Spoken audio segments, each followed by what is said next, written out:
بسم اللہ الرحمن الرحیم۔ السلام علیکم ورحمۃ اللہ وبرکاتہ۔ سیکنڈ ایئر معہد اسلامیہ اختیاری ہم پڑھے، آج ہم پڑھے کل ہم نے آیت نمبر 158 تک پڑھا، آج ہم پڑھیں گے 159 تا 162، جس میں حق چھپانے کی سزا کے بارے میں اللہ تعالیٰ نے بتایا ہے۔ دیکھیں لفظی ترجمہ، انا بے شک اللہ جینا جو لوگ یکتمونا چھپاتے ہیں، ماں جو انزلنا نازل کیا ہم نے من سے بینات کھلی دلیل و نشانیاں، والہدا ہدایت من سے وعدی بات ماں جو بینہ ہوں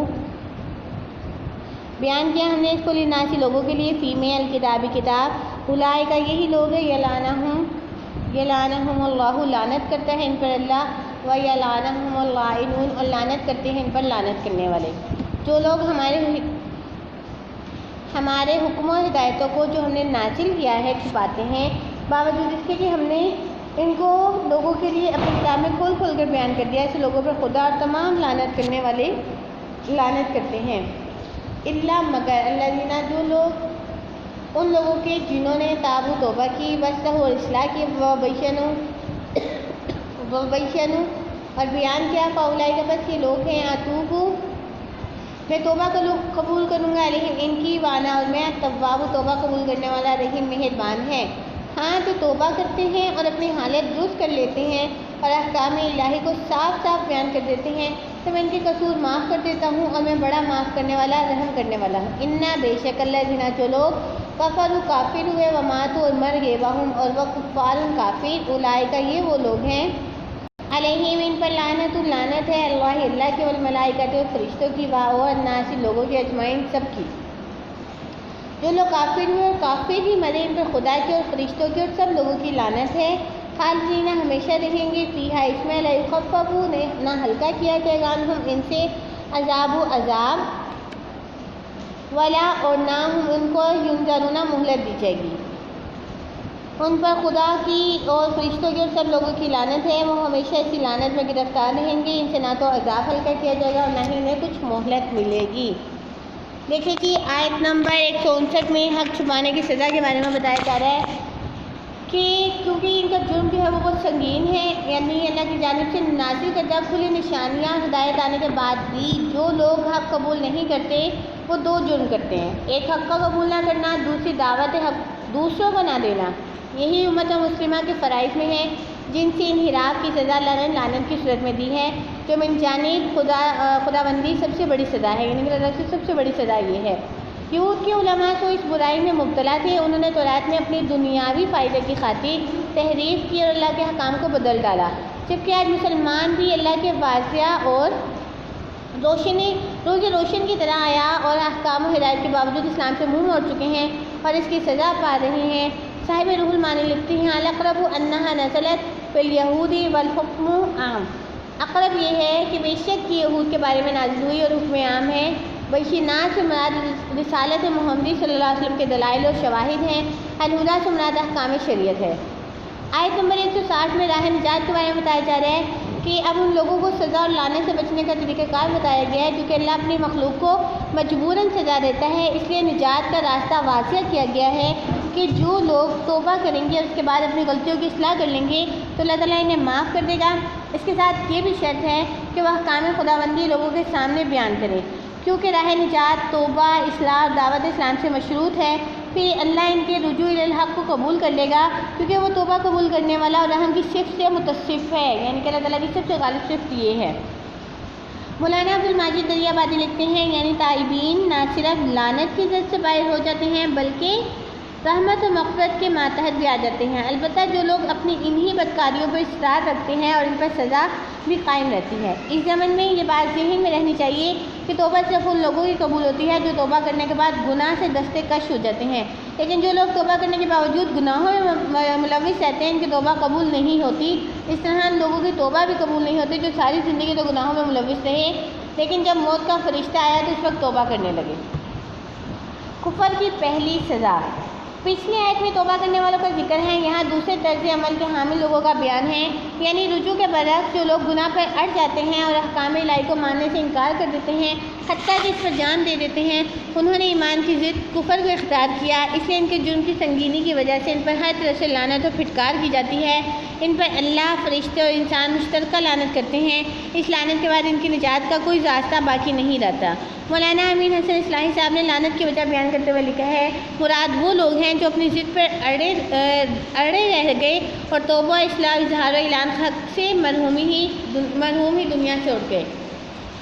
آیت نمبر 162 میں کفر کی آخری سزا کے بارے میں بتایا جا رہا ہے کہ نوعیت کے اعتبار سے کفر کی مختلف صورتیں ہیں۔ نمبر 1 اللہ کا سرے سے انکار، نمبر 2 اللہ کا اقرار لیکن پیغمبروں کا انکار، نمبر 3 کچھ پیغمبروں کو ماننا کچھ کا انکار، نمبر 4 بعض اسلامی تعلیمات کا اقرار اور بعض کا انکار، نمبر 5 اسلامی احکام کا نظریاتی طور پر اقرار اور عملاً نافرمانی۔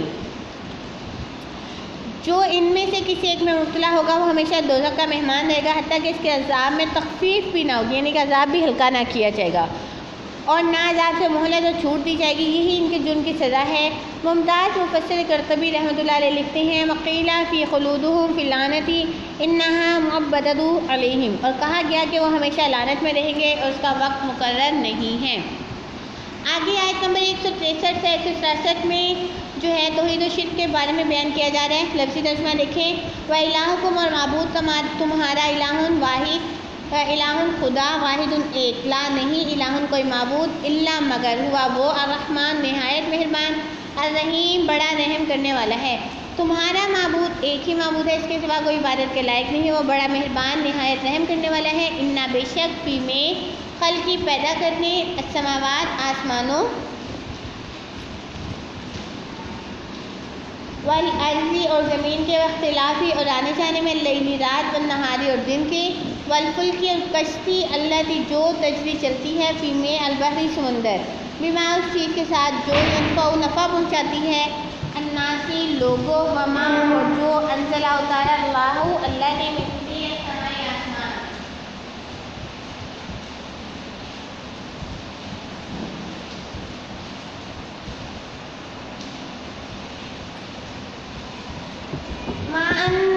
پانی فاہیا، بس پھر زندہ کیا بھی ساتھ اس کے، الرضا زمین، بعد موتیہا موت اس کے، وبث اور پھیلائے فیہا اس میں، من سے کلن ہر قسم کے، دابت چلنے والے جانور، بتصریفی اور گردش بدلنے میں، ریاحی ہوا و سحابی اور بادلوں، المسخری جو تابع فرما ہے، بینہ درمیان، السماء آسمان، والارض اور زمین، لآیات البتہ نشانیاں ہیں، لقوم ایسے لوگوں کے لیے، یعقلون جو عقل رکھتے ہیں۔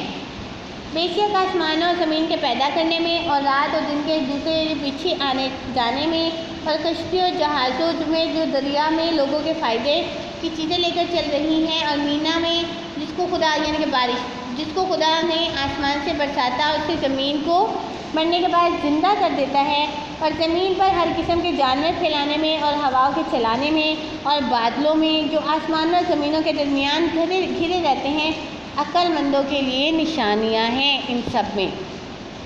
وامن اور بعض الناسی لوگ میں من جو یتخذو بناتے ہیں، من سے دوری سوائے اللہ اللہ، اندادن شریک، یحبونہ محبت کرتے ہیں ان سے، کہو جیسے محبت اللہ کی، والذین اور جو لوگ آمنوا ایمان لائے، اشدو بہت زیادہ ہے، حباً محبت میں، للہ اللہ کی، ولو اور کاش یہ رات دیکھیں الذین وہ لوگ جنہوں نے ظلم کیا ہے، اس جب یرونا دیکھیں گے عذاب انا کی، القوت قوت اللہ کے لیے ہے، جمیعاً سب کی طرح کی، اور انا یہ کہ اللہ شدید سخت ہے، عذاب۔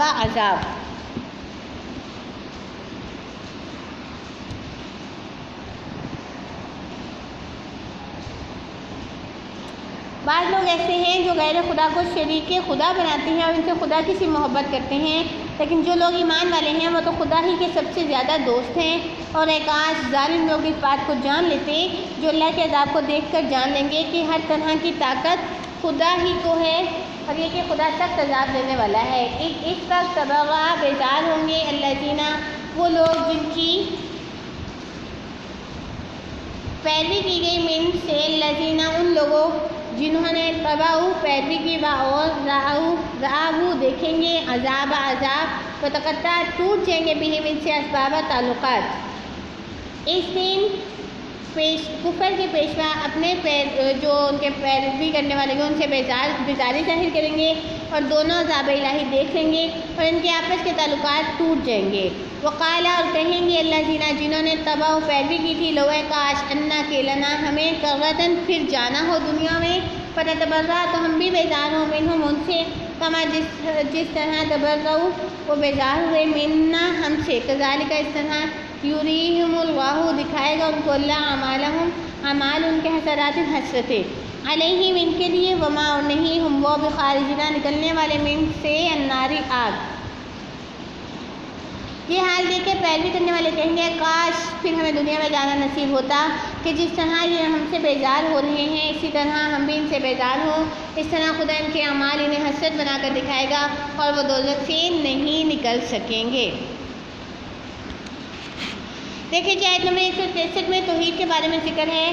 توحید کا ایک مثبت اور منفی بیان ہے۔ پہلے مثبت طور پر فرمایا گیا کہ معبود تو ایک ہی خدا واحد ہے، اس کے علاوہ کوئی بھی عبادت کے لائق نہیں ہے، اس کا کوئی شریک نہیں۔ پھر اس بات کے بعد خدا کے علاوہ سارے معبودوں کی نفی کرتے ہوئے فرمایا اس کے علاوہ کوئی معبود نہیں، گویا توحید کے متعلق تمام شکوک و شبہات کا خاتمہ کر دیا گیا۔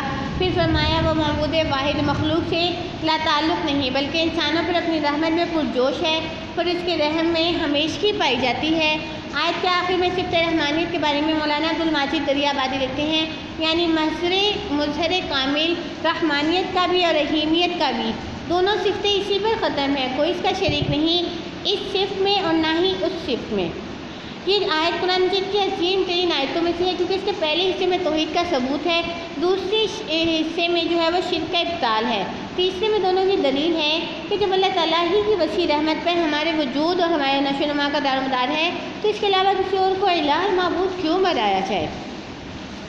آیت نمبر 164 میں دلائل توحید بیان کیے گئے ہیں۔ نمبر 1، اس نے آسمان و زمین کو پیدا کیا جو اس کا معجزہ ہے، اس کے علاوہ کوئی طاقت ایسا کرنے کی صلاحیت نہیں رکھتی کہ دیکھیں کہ بغیر ستونوں کی اتنی بڑی چھت آسمانوں کی نیلی نیلی جہاں پہ بھی چاہے ہمیں نظر آئے کہیں سے جھکا نہیں ہے، کہیں سے اونچا نہیں ہے، کہیں سے نیچا نہیں ہے، برابر ہے۔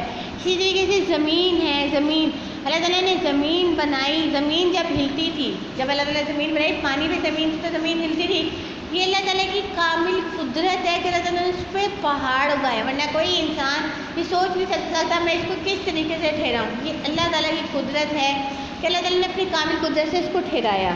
تو اس میں کیا ہے؟ نشانیاں ہیں۔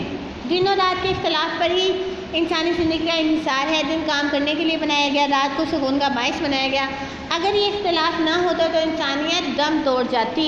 اب دیکھیں اگر کوئی مسلسل 24 گھنٹے پھر 48 گھنٹے کام کرتا رہے تو آگے کیا ہوگا کہ انسان بے بس ہو جائے گا، اس کی آنکھیں نہیں کھلیں گی، اس سے کوئی کام نہیں ہوگا اور اس کے لیے مطلب تکلیف دہ باعث اس کی یہ تکلیف ہوگی اس کے لیے کہ اس کے سو نہیں سکا۔ اور اللہ وہ واحد ذات ہے نہ جو نہ سوتا ہے اور نہ تھکتا ہے۔ کشتی کا چلنا جو انسان کی آمد و رفت اور تجارت کا سب سے بڑا ذریعہ ہے، اگر یہ بڑی بحری جہاز نہ ہوتے تو تجارت باہمی ختم ہو جاتی اور معاشی بحران آ جاتا۔ اب دیکھیں اس بحری جہاز کو بنانے کے لیے عقل کس نے کی؟ اللہ نے دی۔ انسان کے بس میں کچھ بھی نہیں ہے، نہ ہی وہ اتنا عقل مند ہے کہ وہ خود بخود سوچے، یہ ذات اللہ تعالیٰ کی ہے جس نے کیا ہے؟ عقل دی۔ آسمان سے پانی برسایا جس نے دنیا میں انسان، چرند پرند اور پودے سب کو زندگی بخشی، حتیٰ کہ مردہ زمین بھی دوبارہ زندگی سے مزین ہوگی۔ یہ آسمانی پانی زمین کے لیے آب حیات کا درجہ رکھتا ہے۔ دیکھیں بعض زمینیں ایسی ہوتی ہیں جس کو جتنا مرضی پانی لگا لو وہ بنجر ہوتی ہے، جب اللہ تعالیٰ اس میں پانی برساتے ہیں، آسمان سے بارش برساتے ہیں، اس کے اندر سبزہ اگ جاتا ہے۔ یہ کیا ہے؟ اللہ تعالیٰ کی قدرت ہے۔ مختلف انواع یعنی مختلف قسم کے جانور زمین پر پھیلا دیے جو دودھ، گوشت، سفری سہولت اور بے شمار مفید کاموں میں کام آتے ہیں۔ اس نے ہوائیں چلائیں جس پر انسانی زندگی کا انحصار ہے، جس کے بغیر چند سیکنڈ جینا بھی مشکل ہے، اور بادل انہی ہواؤں کی مدد سے چلتے ہیں جس کی بدولت بارش ہوتی ہے جس سے زمین کی زندگی وابستہ ہوتی ہے۔ اگر ہم دیکھیں کہ جب بارش ہوا بند ہو جاتی ہے تو اس وقت ہمارے لیے سانس لینا کتنا مشکل ہوتا ہے، ایسے لگتا ہے ہمارا سانس بند ہو رہا ہے۔ تو یہ اللہ تعالیٰ کی ایک نعمت ہے، اللہ تعالیٰ کی ایک نشانی ہے عقل والوں کے لیے۔ آخری دلیل توحید کی یہ دی گئی کہ زمین و آسمان کے درمیان تمام چیزیں انسان کے لیے مسخر کر دی گئی۔ یہ فضائیں، ہوائیں اور خلائیں انسان کے لیے مفید اور تحقیقی عماج کا ہیں، اور ان کو مسخر کرنے والی ذات صرف اور صرف ایک ہی ذات ہے، اس کے علاوہ کوئی ذات نہیں ہے، اور وہ ہے اللہ تعالیٰ سبحانہ و تعالیٰ کی۔ یہ دلائل توحید ہے، عقل مندوں کے لیے کافی دلائل و نشانیاں ہیں، اس کے بعد بھی خدا کو معبود واحد نہ ماننا بے عقلی کی دلیل ہے۔ آیت نمبر 165 میں مشرکین اور مومنین کے فرق کا بیان ہے۔ اس آیت کریمہ میں مشرکین اور اہل ایمان کا بیان ہے کہ کچھ لوگ اللہ کے ساتھ دوسروں کو شریک خدا بندی بناتے ہیں اور ان سے اللہ کی طرح محبت کرتے ہیں، جبکہ اس کے مقابلے میں اہل ایمان اللہ کی محبت میں شدت رکھتے ہیں۔ اس طرح دونوں گروہ اپنی اپنی محبت میں مضبوط ہیں۔ آگے فرمایا کافر لوگ دراصل ظالم اور شرک کی وجہ سے ظلم میں مبتلا ہے۔ ارشاد باری تعالیٰ ہے کہ بے شک شرک ظلم عظیم ہی تو ہے۔ یہ ظالم جب شرک کی بدولت اللہ تعالیٰ کا عذاب دیکھیں گے تو ان کو اپنے حماقت کا اندازہ ہوگا، کیونکہ وہی سب سے طاقتور ہے اور شدید عذاب دینے والا ہے۔ مولانا مودودی صاحب اس بارے میں لکھتے ہیں، یعنی ایمان کا اقتضا یہ ہے آدمی کے لیے اللہ کی رضا ہر دوسرے کی رضا پر مقدم ہو۔ کسی چیز کی بھی محبت انسان کے دل میں یہ مرتبہ مقام حاصل نہ کر سکے کہ وہ اللہ کی محبت اس پر قربان نہ کر سکتا ہو۔ کہ اللہ تعالیٰ ہمارے دل میں اپنی محبت قائم کر دے، دنیا اور دنیا کے لوگوں کی محبت نکال دے۔ اللہ کی محبت میں بہت لطف ہے۔ آیت نمبر 166 سرداران کفر کی بیزاری۔ قیامت کے دن جب عذاب خداوندی سامنے ہوگا تو سرداران کفر اپنے پیروکاروں سے بیزاری کا اظہار کریں گے۔ اس عمل میں مرشدان اور مریدان دونوں ایک دوسرے کے گمراہی کا ذمہ دار قرار دیں گے، لیکن دونوں اس جرم سے بری نہیں ہو سکیں گے۔ اب دونوں کے تعلقات ایک دوسرے سے ختم ہو جائیں گے۔ اس طرح ان کے درمیان اعتماد کا رشتہ ختم ہو جائے گا، ہر ایک اپنی نجات کے لیے دوسروں کو چھوڑ دے گا۔ مولانا مودودی صاحب اس بارے میں لکھتے ہیں، یہاں خاص طور پر گمراہ کرنے والے پیشوا اور لیڈروں اور ان کے نادان پیروکاروں کے انجام کا اس لیے ذکر کیا گیا، جس غلطی میں مبتلا ہو کر پچھلی امتیں بھٹک گئیں، اس سے مسلمان ہوشیار رہیں اور رہبروں میں امتیاز کرنا سیکھیں اور غلط رہبری کرنے والوں کے پیچھے چلنے سے بچیں۔ آیت نمبر 167 میں پیروان کفر کی خواہش۔ اس سے پہلے آیت میں مشرکین کے رہنما کی اپنے وہ پیرووں سے اظہار بیزاری کا بیان ہے۔ اس آیت میں بتایا گیا ہے کہ ان کی بیزاری کو دیکھ کر کفر کے مقتدی خواہش کریں گے کاش ہمیں دنیا میں واپس بھیج دیا جائے تاکہ ہم بھی ان سے اظہار بیزاری کر کے اپنی توہین کا بدلہ لے لیں۔ اللہ ان کے اعمال ان کے سامنے حسرت بنا کر دکھائے گا، اب ان کے پچھتاوے کا کوئی فائدہ نہیں ہوگا، یہ پشیمانی بے وقت ہوگی اور ان کے دوزخ سے نجات پانے کا باعث نہیں بن سکے گی۔ اس لیے ہم مسلمانوں کو بھی کسی کی اندھی پیروی کرنے کے بجائے آنکھیں کھول کر رہنما چننے چاہیے تاکہ ہماری دنیا اور آخرت کی رسوائی کا باعث نہ کریں۔ اللہ تعالیٰ ہمیں عمل کی توفیق دے اور ہمارے دلوں میں اپنی محبت کی شدت پیدا کر دے۔ ہم صرف اور صرف اپنی محبت کا جو محور ہے اپنی رب کی ذات کو بنائیں، دنیا کے پیچھے نہ بھاگیں۔ السلام علیکم ورحمۃ اللہ وبرکاتہ۔